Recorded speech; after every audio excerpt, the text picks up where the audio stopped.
Bonjour, vous allez pouvoir assister à une conférence sur le BTS SP3S, services et prestations dans le secteur sanitaire et social.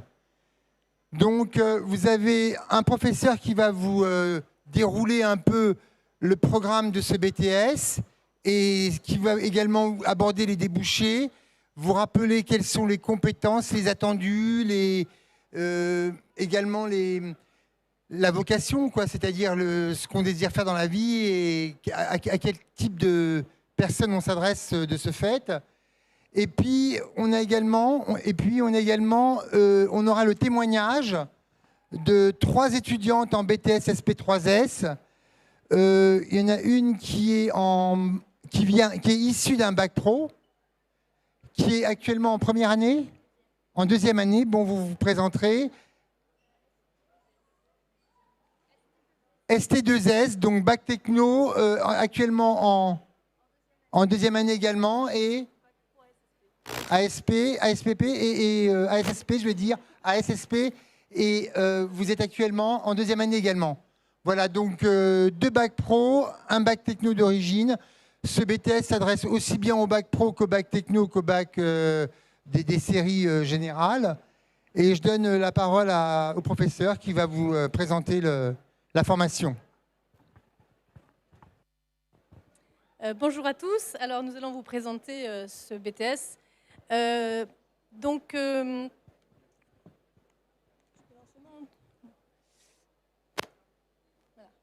c'est un BTS déjà reconnu par l'État, il faut déjà le préciser. Donc, il est au lycée Renan actuellement. Nous allons... Alors, en ce qui concerne les finalités de ce BTS, c'est qu'il permet d'acquérir des compétences techniques, mais il faut bien insister aussi sur le fait des compétences administratives. Parce que c'est un BTS tourné vers le secteur sanitaire et social, mais administratif tourné vers le secteur sanitaire et social. C'est-à-dire qu'on ne va pas faire de vous des travailleurs sociaux. C'est vraiment l'aspect administratif et relationnel. Alors, si on s'arrête un petit peu sur les connaissances que vous allez voir dans ce BTS, ce sont des connaissances qui vont vous permettre de connaître les différents publics, les aides, les différents organismes qui octroient ces aides, par exemple. Mais aussi, comme il y a l'aspect administratif, il va y avoir l'aspect gestion. Donc, gestion administrative, c'est-à-dire gestion financière, gestion des ressources humaines. Donc, on va voir un petit peu des notions de droit et aussi de chiffres, de gestion. Alors, des savoir-faire vont être développés, c'est-à-dire des outils de communication, de bureautique, de la méthodo, parce qu'il va y avoir des projets de mise en œuvre, et donc il va falloir connaître la méthodologie autour de ces projets. Et puis, comme c'est quand même je le répète, un BTS administratif, il va y avoir aussi un savoir-faire important qui est l'argumentation, le fait de synthétiser des documents. Donc voilà, ça c'est l'aspect pour essayer de vous montrer un peu le contour de ce BTS. Souvent, on fait la comparaison, par exemple, avec le BTS SAM, je crois qu'il s'appelle maintenant. Mais autant SAM, c'est tourné vers les entreprises. Là, on est, voilà, l'aspect administratif, gestion, mais tourné vers le secteur sanitaire et social. Alors, comme tout BTS, les périodes de stage sont assez longues. En première année, il y a 6 semaines de stage et en deuxième année, 7 semaines.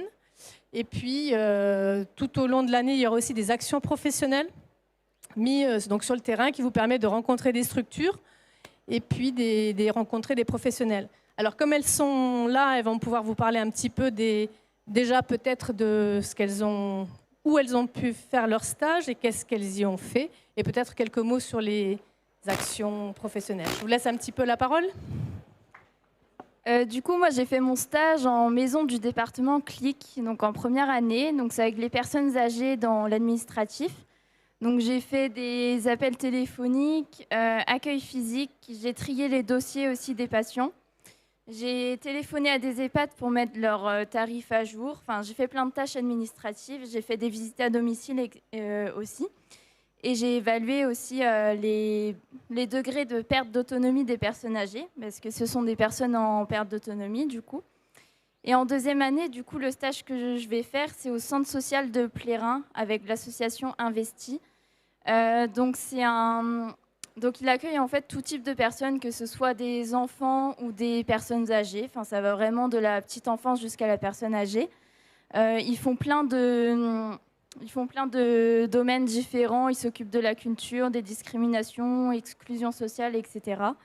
Et du coup, on doit monter un projet en deuxième année. Donc moi, le projet que je vais monter, c'est sur la lutte contre l'isolement social chez les lycéens, notamment avec la crise sanitaire qui a accentué ça avec les confinements, les cours à distance, etc. Et voilà. Du coup, moi, en première année, j'ai fait mon stage dans un service d'aide à domicile, donc AD Facile 22 à Saint-Brieuc. J'ai fait des tâches administratives, des tris de dossiers, tout ce qui concerne l'administration. Et en deuxième année, du coup, je vais faire mon stage à la Mutualité Retraite de Saint-Brieuc. Donc moi, j'ai réalisé mon stage de première année à l'EHPAD de Cesson, au Champ-au-Duc. Donc j'ai fait beaucoup d'accueil téléphonique, d'accueil physique et toutes les tâches administratives aussi, la gestion du contrat et tout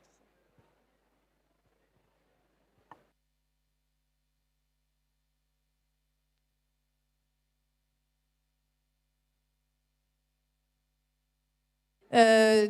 Voilà un petit peu, bon là il y a quelques exemples de lieux de stage, elles vous en ont présenté. C'est assez varié, ça va aussi bien des CCAS que des centres sociaux, que l'associatif, que la territoriale, que la sécurité sociale, la caisse d'allocation familiale, les hôpitaux, l'hôpital de Saint-Brieuc, Plérin, etc. Ce sont des structures qui accueillent nos étudiants. Voilà pour les lieux de stage. Alors, après tout, pour tous les BTS, c'est la même chose, mais finalement, on attend beaucoup d'un élève qui, petit à petit, acquiert de l'autonomie en BTS, va fournir un travail personnel, certainement plus conséquent qu'en terminale, mais c'est plus l'autonomie, c'est pas tellement... on est un peu moins directif peut-être qu'en lycée, mais voilà, bon. Il y a le stress. Alors, on a mis la gestion du stress parce que la deuxième année est très courte. Les stages ont lieu en janvier-février et l'examen au mois de mai. Donc, en fait, la deuxième année se résume quasiment à 4-5 mois de cours et c'est tout. Donc, évidemment, le rythme est beaucoup plus rapide. Bon, alors oui, là, même si on essaie de faire de vous des élèves autonomes, parce qu'on va voir que nos étudiants, finalement, poursuivent aussi pas mal leurs études. Donc, l'idée, c'est aussi d'être capable de poursuivre après. Même si on essaie de développer cette autonomie-là, on est toujours là. On est quand même dans une structure lycée, donc ça veut dire qu'on est là pour vous aider, pour vous encourager, pour vous soutenir. Mais bon, on ne fait pas les démarches à votre place. Par exemple, les stages, ce n'est pas nous qui les trouvons. Même si on a tout un fichier de structure, c'est vous qui devez faire des démarches. C'est la préparation finalement à la vie active. Alors, je ne sais plus. C'est quoi ça ?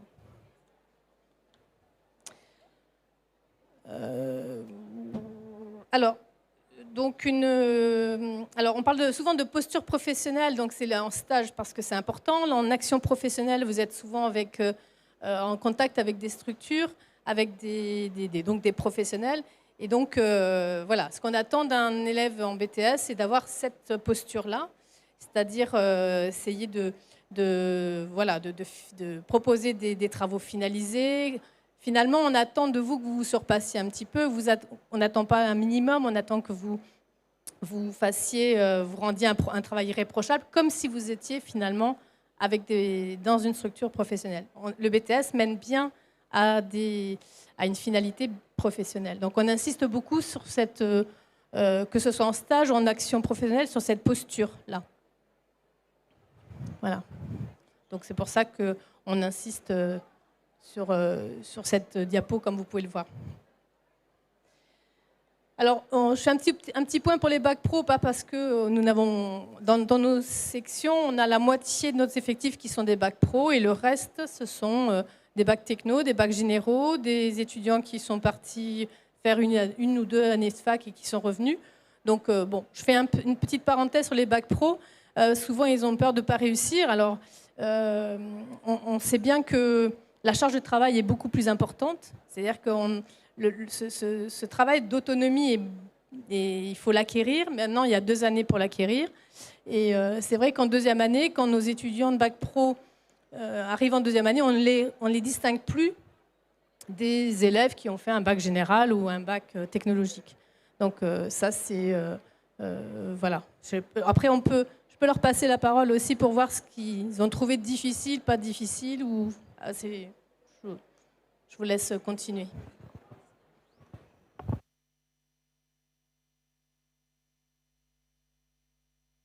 Ce que vous pourriez faire, c'est d'abord rappeler de quel bac vous êtes issu, pourquoi vous avez choisi ce BTS, comment vous avez été informé par l'existence de ce BTS, et en fonction du bac duquel vous provenez, s'il y a des matières où vous vous êtes senti à l'aise et d'autres où il a fallu s'accrocher.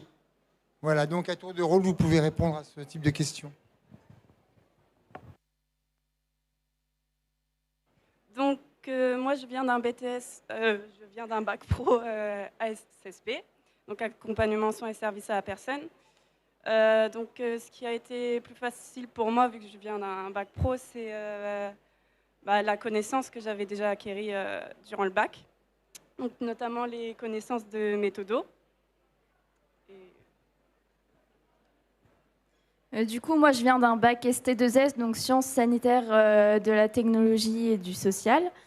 Et du coup, ce qui a été plus facile, c'est plus le côté théorique, parce qu'elles, c'est plus pratique, comme elles ont fait des stages. Moi, j'ai pas de stage dans mon bac ST2S. Et du coup, ce qui a été plus facile, c'est tout ce qui est les notions sur la protection sociale, des choses comme ça, tout ce qui a été connaissance de cours, etc. Et moi, du coup, je viens d'un bac pro SPVL, donc service et proximité de vie locale. Du coup, comme elle disait, Blandine, du coup, nous, on avait plus de facilité sur le terrain par rapport au stage.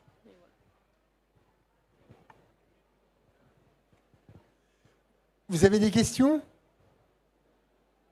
Et dans quelle structure administrative, après je vous donne la parole, dans quelle structure vous comptez travailler après? Vous avez déjà réfléchi à ça ou vous comptez poursuivre vos études? Moi, je ne sais pas du tout dans ce que je veux faire après. Pareil. Ouais, pareil, on sait pas. Bon, vous allez en parler. Oui, vous voulez poser une question?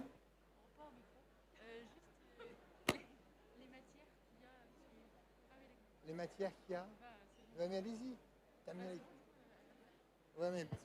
Donc, les matières du BTS. Alors, j'allais y venir.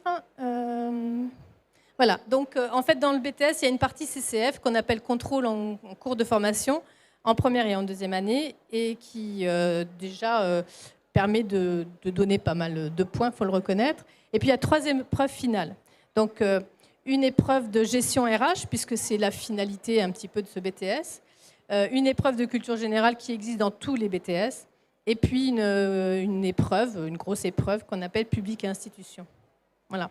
Mais il faut savoir qu'il y a aussi une épreuve, donc une soutenance du projet de 2e année de stage. Et cette soutenance donne lieu donc, à un oral. Et cet oral, le coefficient est fort. Hein, vous pourrez revoir, on a nos petites brochures qui vous donneront les coefficients. Cette soutenance a un fort coefficient, mais c'est le milieu, c'est votre stage, c'est ce que vous avez fait. Donc c'est assez facile de récupérer pas mal de points. Donc voilà, il y a beaucoup de... on n'est pas que sur de la théorie, il y a beaucoup aussi de pratique. Alors sur les spécificités, alors pour le détail vraiment des matières, je vous donnerai les petites brochures qui vous donneront le détail. Après, j'insiste vraiment sur les spécificités parce que chaque année, on a des étudiants qui, une fois qu'ils ont fait la rentrée du BTS en septembre-octobre, ils sont des fois surpris par l'aspect administratif. Donc j'insiste bien là-dessus. Administratif, ça veut dire c'est de la pratique, c'est de l'ordinateur, voilà, c'est des écrans. Hein, c'est pas, on n'est pas sur le terrain, on n'est pas des travailleurs sociaux. Mais je vais revenir après parce que finalement, quand on voit les parcours de nos étudiants après, vous allez voir qu'il y a une très grande diversité de formations après le bac et de métiers. Et donc, voilà. Donc, bon, voilà. Il y a de la gestion, il y a l'administratif. Il ne faut pas avoir peur des chiffres, hein, ça c'est sûr. Mais bon, la gestion, ce n'est pas des maths. Donc, il faut aussi pas avoir peur de ça. Alors justement, c'est pour vous donner un petit peu un petit aperçu de ce que font nos étudiants, puisqu'on les suit tous les ans depuis une dizaine d'années que le BTS existe au lycée Renan. On suit nos étudiants par une enquête et on sait ce qu'ils deviennent et on les fait se rencontrer avec nos étudiants actuels. Et donc, première grande catégorie, c'est vrai, donc on a nos étudiants vont aller dans le milieu hospitalier. Alors, vous avez à gauche un peu les métiers, enfin les tâches, les métiers qu'ils occupent, et à droite, éventuellement, mais ce n'est pas systématique, la poursuite d'études après le BTS, si vous voulez. Alors évidemment, quand on voit responsable d'EHPAD, on est bien d'accord que ce n'est pas en sortant du BTS ni d'une licence professionnelle, c'est quelqu'un qui a évolué, qui a eu plusieurs postes. Voilà, c'est une évolution au bout d'une dizaine d'années, hein, évidemment. Donc il y a le milieu hospitalier, comme vous pouvez le voir. Ensuite, il y a tout l'aspect, tout le champ protection sociale, la sécurité sociale, la CAF, etc. Donc avec les métiers à gauche et éventuellement la licence qui existe à droite. Voilà.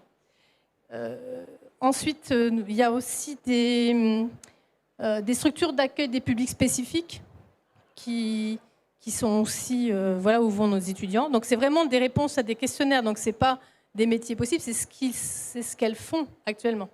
Donc accueil des publics spécifiques dans les associations de lutte contre la précarité, structures de prévention, etc. Je peux pas appuyer en même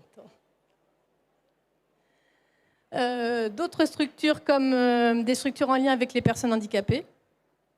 Voilà, adjoint administratif, accueil, instruction de dossier. Donc il y a des licences pro qui sont en relation aussi avec ces structures-là.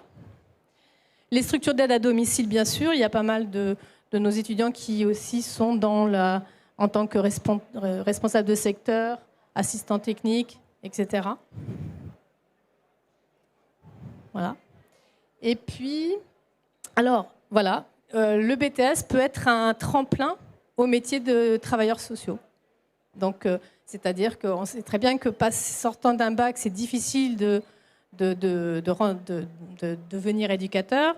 Donc, le BTS permet d'acquérir de la maturité, des stages, d'orienter ces stages vers ces métiers-là, et après de poursuivre, évidemment, mais via une école de travailleurs sociaux. Voilà. Et puis, pour terminer, c'est vrai que la moitié à peu près de nos étudiants poursuivent après un BTS. Mais ce n'est pas non plus une obligation. Donc nous, on a un site internet que vous pouvez le retrouver par le site Renan, avec tout le détail. Vous allez avoir des témoignages d'élèves, les structures de stage, les élèves qui ont donné leur avis, ce qu'on fait dans l'année. Donc on ne peut pas tout mettre dans la brochure, donc n'hésitez pas à consulter ce site.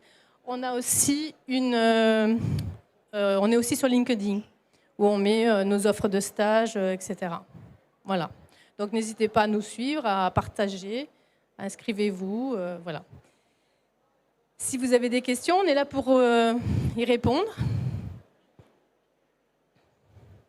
Après, il ne faut pas hésiter à nous voir, on est au stand 38. Alors on est coincé, on est juste en face de la gendarmerie. Je ne sais pas pourquoi on est coincé là-bas, mais ça sera à revoir.